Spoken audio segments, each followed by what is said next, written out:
Now, a special edition of your news channel, providing resources and information and reducing the stigma around mental health.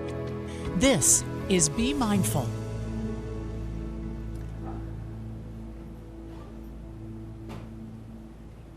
Good evening and thank you for joining us. I'm Scott Hennessy. Beth Farnsworth is off tonight. After every presidential election, you have one side that is disappointed. In this case, many Democrats see the president-elect Donald Trump as a threat to democracy and his victory a way for him to avoid legal prosecution for alleged crimes. Santa Barbara Superior Court approved mediator Elizabeth Esrey joins us live to talk about how we can bridge the divide and get along with those who have opposing viewpoints. But before we answer that, Elizabeth, first of all, thank you for joining us. And what's your advice to those dealing with feelings of disappointment after the election? Normalize it. You know, you're not alone. There are other people in your position. Extend yourself grace. It's obviously a sign that you care. You care about our country. You care about a democracy. You probably took the time to vote and were invested in the process. Those are really wonderful attributes. Take comfort in knowing it's a 4-year term.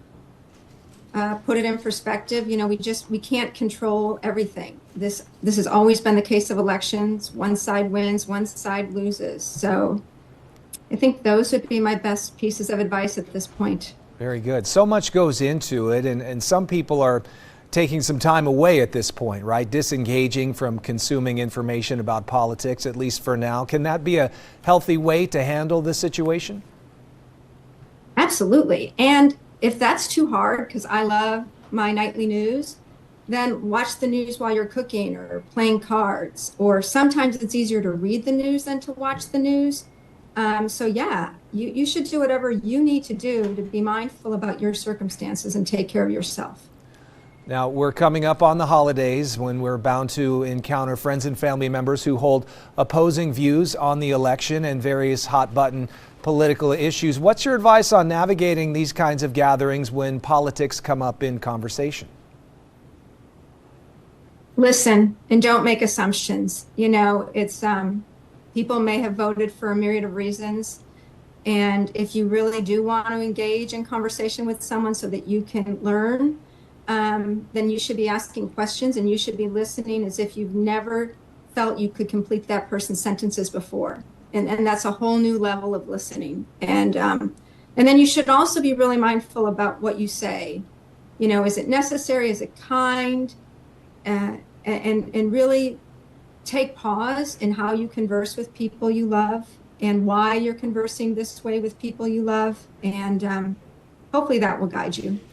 I like that. Listen and learn rather than necessarily trying to convince another person of your point of view, whichever side you're coming from, right? When you have two people who have their own lived experiences to go into a situation where you're trying to convince them that you're right, really, what's the best thing that's going to come out of that anyway? You're hopeful that someone will hear and understand you, but I don't think that anyone's going to go into a talk about politics in this time and convince someone that their point of view is the way that the other person should see things. Right, and we're better because of our diversity. You know, Yeah. I mean, I think that's the whole point of Thanksgiving. Look, it's a diverse meal, it's a diverse group, and that's why we love, hopefully, that holidays, because we get to celebrate people's diversity. And political diversity is yet another way to embrace people's differences. Right. We have about 30 seconds left. Any last messages here about ways to mediate differences? Call a mediator. No, I don't know. I mean, just take care of yourself and, you know, Yes. take care of each other. Great advice. Elizabeth, thank you very much for joining us. Thanks, Scott. Take care.